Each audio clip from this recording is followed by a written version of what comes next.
What is going on, everybody? BobbyFi back with my man Sheets doing a Fanduel lineup build. We just did a DraftKings show. Hopefully, you guys checked that one out. This is a really it's a day that it's tough is an understatement. It's just that there's a lot of really strong plays, and it's really hard to figure out which way you want to build because these are spots I would target on a massive slate. So we're going to get into it position by position. Sheets, anything that really glaringly stood out to you on FanDuel versus DraftKings?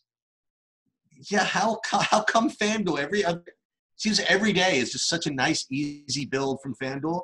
It really is. I've been having so little stress and so low blood pressure building FanDuel lineups the last bunch of days, and today I can't even build one. I mean, I build lineups and I end up with like Rudy Gay. You know what I mean? I end up with, just like, for example, it's because as you're saying, there's so many good plays that you want to play today that are expensive. And unfortunately, the value is kind of fishy. But, you know, I know people that have been playing for a long time say, duh, welcome to DFS. But that's the way it is sometimes. And I think today is particularly rough, especially when it comes to the value pieces. So we're going to have to figure it out somehow. Yeah, so let's get into it at point guard because I find myself with some of the builds that I'm going now, as much as I like Westbrook today, somehow I don't have him on my initial builds on FanDuel because I sort of like the way I can sort of double stack some other games. So I'm using a lot of Kobe White paired with Kobe White or it sounds gross, Kobe White, Patty Mills, and Michael Carter-Williams. I hope we can find better value throughout the day, but I'm trying to do a different type of build. If I was paying up, I would be certainly looking at Westbrook, and I think middle would be Satoransky. I don't really love a lot of the other options here, to be honest, and also Damian Lillard, of course. But that's pretty much my pool. I'm fine with Lonzo, but like I don't really want to play anybody other than those guys. And honestly, I find myself paying down because I think you can get a different type of build. You know, we've got Patty Mills, for example. Do you mind calling Patty Mills' name up on just the screen for the people to see? I just want to point out real quickly, this is not without thought or anything, just sloppy Patty Mills. First of all, Portland is terrible against the guards, and they give up tons of threes. Secondly, like you look at his game log, other than the last game, really, and he's going to have those weird games where he does absolutely nothing with how many guards they play. But that was against the Lakers, too, for what it's worth. You're talking about 26, 21, 35, 18, 20. I would take every single one of those scores, and I'd be happy with it tonight. I really would, assuming no more value opens up. So playing Patty Mills, playing Michael Carter-Williams, especially because Patty Mills is going to be unowned and Michael Carter-Williams is going to be popular. Kobe White will be fairly popular.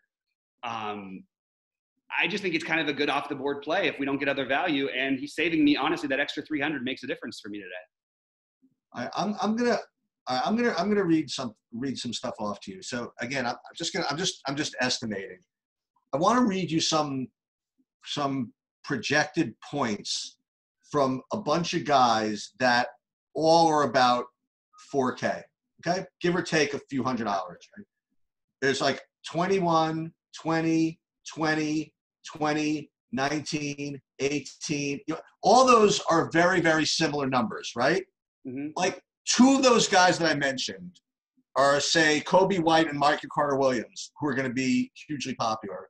And two of those other guys, one of them are Patty Mills, who's nobody's going to own. You know what I mean? Like, I kind of whined about this on DraftKings when I said, well, who died and said Kobe White should be 30, 40% owned? Do you know what I mean? Or who died and said Michael Carter-Williams should be 40% owned compared to some of these other guys? So even freaking George Hill at 3,500. You know what I mean? Like, why can't he do something? Why can't, move up a few $100s? Why can't Derek White do something?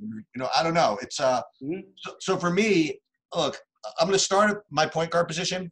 I again, must be nice. I prefer to play the high price guys if I can get away with it. I don't know if I'm going to be able to. So, but my favorite guys are Westbrook and Simmons and Lillard. Okay, those are my three favorite guys. If I can get them in, great.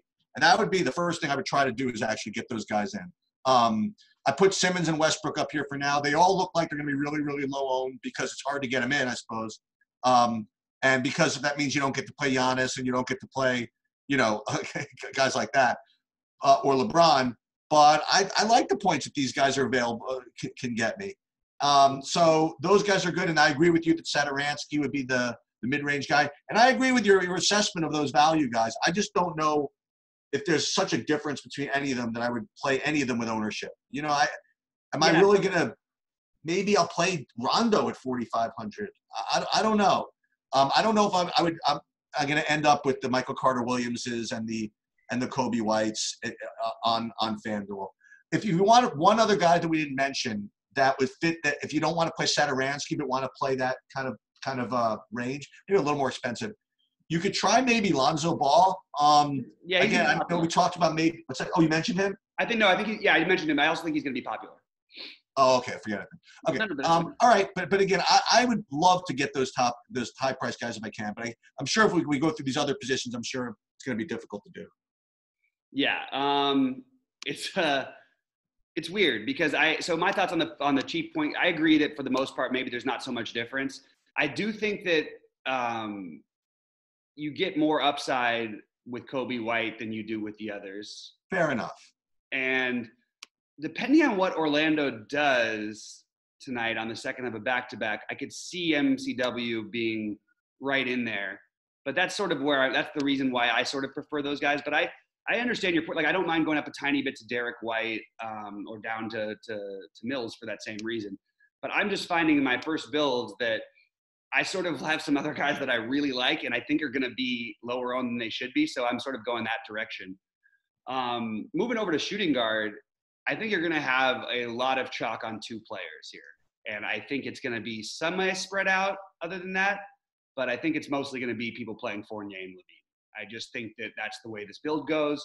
Harden is a great tournament play at no ownership over here where I don't like him as much on DK.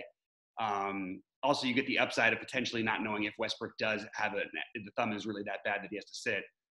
And then for me, it's DeMar DeRozan, Drew Holiday, really close together. I really like both of them. I think this is a good spot to mini stack this, or stack even this Chicago-New Orleans game over here.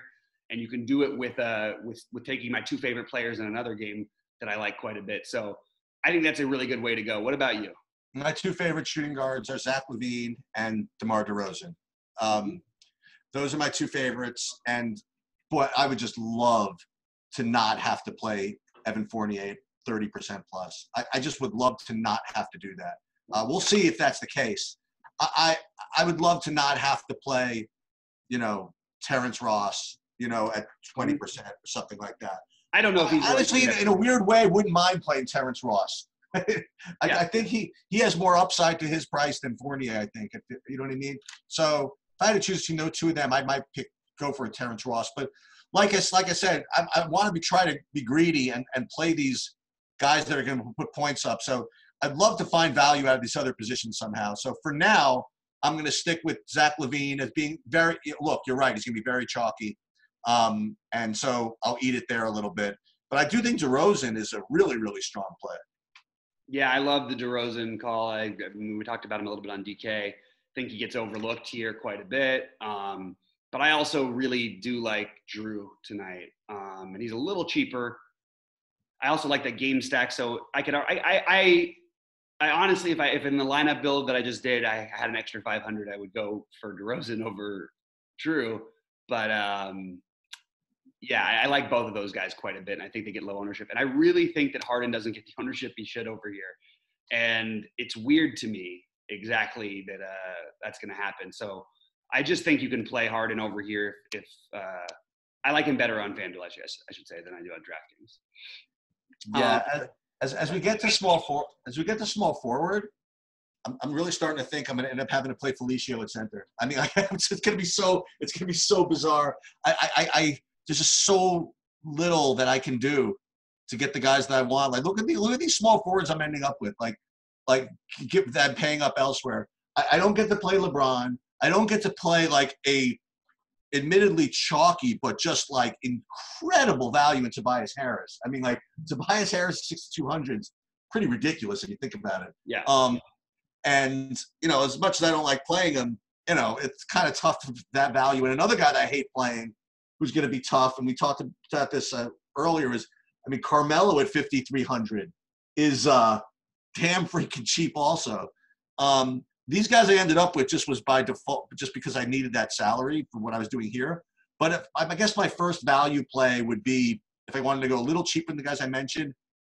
I guess it's Chandler Hutchinson from that Chicago game.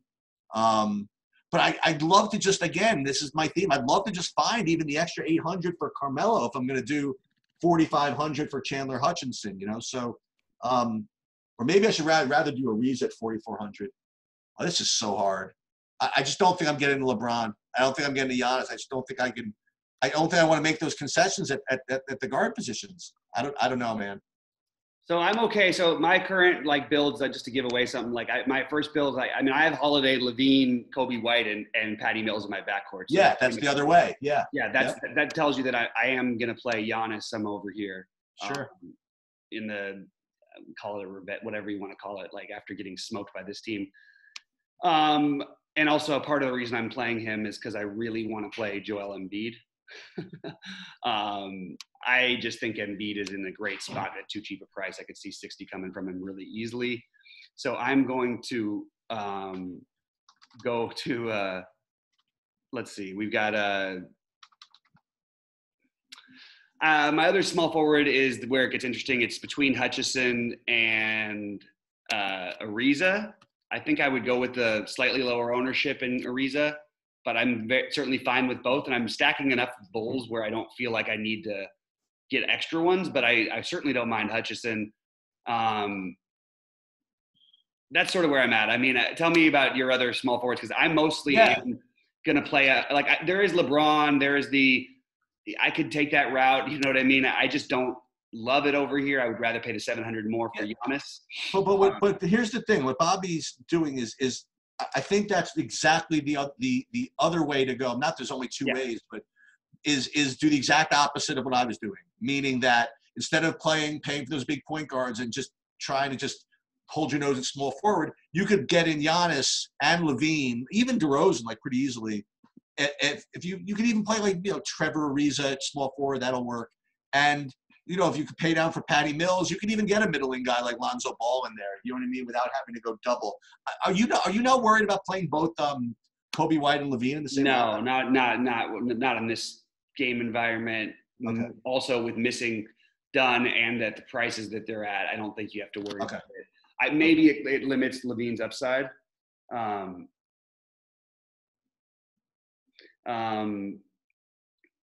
Sorry, I just got an interesting message that I was trying that sort of applies. I think that's Giannis is a strong play.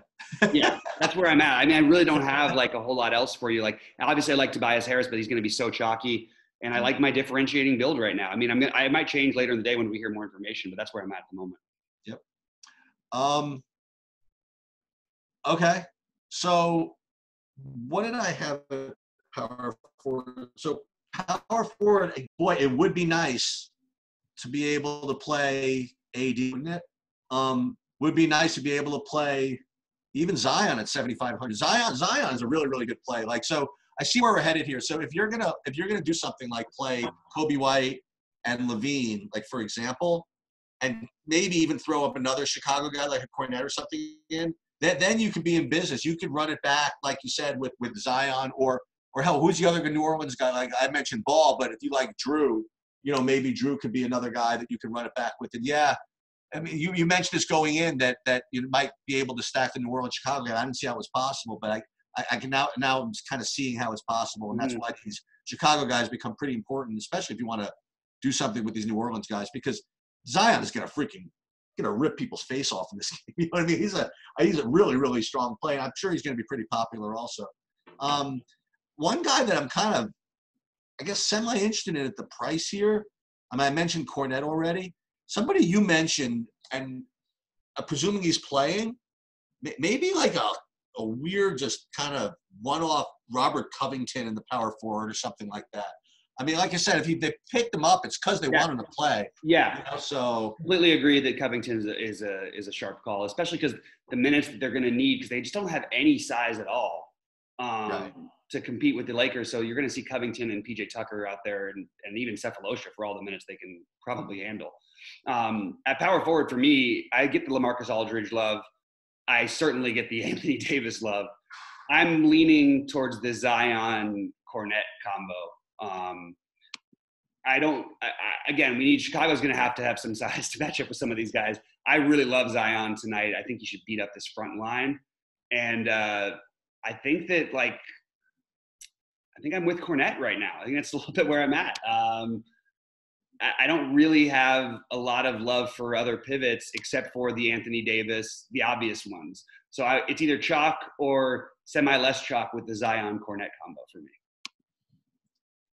Really playing Luke Cornet, huh? I mean, look, first of all, he's got upside. I'll tell you that right now, especially against this team. And who knows what this guy, how many minutes he is going to end up getting with all that's happening.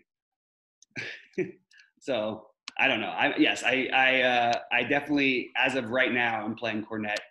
It's open to interpretation later. Now, I wouldn't probably, if I have in my Felicio lineups, I won't have Cornet, but I will have him elsewhere. PJ Tucker at 4,900? No? Makes a lot of sense. Yeah, like the call. 2%? Doesn't make any sense that he'd be 2%. It's not like Covington's taking a job from him, but if Westbrook's back, it'll hurt his rebound upside, but still, it's still there. Like, he's still got some. So that I'm all about that. That makes perfect sense to me. All right, so at center, now, I guess because the price is a little bit closer, that, Embiid and Whiteside are going to be kind of splitting or sharing ownership, at least to some degree. I have this feeling that I was about to say that Embiid's going to be more popular at the end of the day, but maybe not. So those are going to be the two main guys, and my comments are same as they were on DraftKings. Is that depending on the rest of my lineup. Which, by the way, I don't know why I'm going to need to even do this, because I think that where I'm going to end up building is going to be just so ridiculous that I'm going to be naturally differentiating, and I don't think I even need to do this. Mm-hmm. But I'm similarly drawn to Vooch at 8,200 over here on Fanduel at half third of the ownership of these guys. So I definitely, and consider I need to save money in general. I'll probably consider doing a little decent amount of that. And something I referred to only half sarcastically, but Cristiano Felicio is 3,500, and it just what he does for the rest of your spots. I think it's really, really important. And look, it's a lot. I think there is a decent amount of risk here because I think this game can go a lot of ways. But I don't know. Maybe he's got some sneaky upside too. I don't know. But 3,500, I think I'm just kind of wishing it was last year and I could drop my lowest price, in which case I'd probably play him in every lineup. But that is definitely a totally different build, but I think that one that you can consider is going for Felicio for 35. Yeah, I would recommend that's a good idea to take some shots there for sure.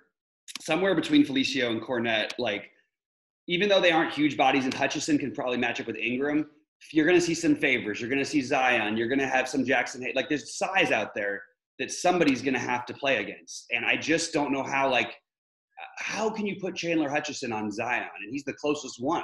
Like, I can't figure out who else guards him. And even Cornet, obviously that's not a dream scenario either. So you just think Felicio would have to be out there. But then again, Felicio can get stretched out beyond the 3-point line, which is not where he wants to be. So it's a tricky situation. I'm just going to play Embiid. I don't blame you. because of my build. Anybody who's going to play, in my opinion, the fact that Whiteside is the chalkier of the plays, I think is a mistake. I like the matchup better, but I certainly think, especially for tournaments, Embiid just has a more realistic high ceiling that I like expect him to get. I actually expect him to be at over 50 fantasy points tonight. I think I'll take my 50 plus from him, and that's where I'm at. Now, the only worry about that game, and partly why I want to play him with Giannis over here, is because it's not about the blowout exact risk. It's like the way the game could flow that could blow things out. Unfortunately, Embiid and Giannis rotate pretty much the same type of rotations where they'll leave early in the first, come back at the end of the first. Yeah, they're funny. Do that same thing. I would rather that not be the case, but you see how good Embiid was last time. He probably would have put up 75 if the game was a little bit closer last time they played. I love Embiid tonight. I think the price is too cheap. He's where I'm going. I prefer him over Whiteside massively in tournaments, even though I certainly understand the argument for Whiteside. It's just probably not what I'm. And would you? And now again, so back to what you were alluding to. Would you play those two together, Giannis and Embiid? Yeah, that's what I'm doing. Okay. Oh, okay. Yeah. I want the game. I want it to be a close battle between them. And honestly, I almost got it last year, like on Christmas. I mean, I just needed. I mean, they came back from 30 down or whatever, Milwaukee, but they got within like 11. I needed them to make that extra little push to get Giannis his extra 20 fantasy points, and possibly Embiid, but they didn't ever bring back Embiid back. Anyway, I think it's a good spot. I like the idea of the Vucevic call over here. I think you're saving 800. You're not saving that much. I know. But would it surprise me if he outscored the other guys? Not really. But the second of a back-to-back, I'll let be my deciding factor. Other than Felicio, I don't really like paying down over here, which usually I've been looking to do on Fanduel. And I mean, the only other punt that's even worth mentioning would be to just take the wild card shot on Bobby Portis, assuming he's not traded by this evening. Oh, wow. I didn't even think of him. It's just a wild card. It's a guy who can, obviously get hot. He did play 28 minutes in the last game, which was a few days ago. But, I mean, I'm not excited about it. It's just throwing out a different pivot because we have great studs on this slate. We need some value. And other than Felicio, he's the only guy that actually even was on my radar. But, again, don't even like that one. Okay. Right. I think that's once again, actually, it's a little different today because I would normally say let's really just make sure you check your ownerships or whatever it is. I'm also of the belief that the ownership something's going to be really off. You know what I mean? I just don't know exactly what it's going to be. But like if you see something like, I don't even think all these players necessarily are going to be on their team by the end of the night, especially the Knicks. Like, we don't know what the hell's going to happen with the Knicks. The Knicks, you think? Well, they're trying to make trades, just nobody wants Right. anything they have. But they're certainly trying. They're active from everything I hear. So today's the last day? Yeah. Okay. And and the good news is we should know before, so that's great. Yeah, so again, everybody make sure you watch for that. And good luck. Well, I will echo that sentiment. Guys, we'll see you at the top of the leaderboards tonight. We're going to find a way to make this thing work. I don't think I'm going to have time for a live show because I'm going to the Laker game with my daughter, and I'm on the road as it is. But I will start again tomorrow, and then we'll have daily shows in the afternoon coming to you, which I can't talk about yet, but I'll be able to talk about Monday. And then we'll also have our daily videos as well as a live stream talking about. So if you guys do see, by the way, that BobbyFi has gone live today, it's because I was able to sneak away and kind of just fire one up on his name. So it's possible that we'll do something live. It's just we have to see how the schedule works out. Yeah. And all right, guys, good luck to everyone, and we will see you at the top of the leaderboards tonight. All right, sounds good.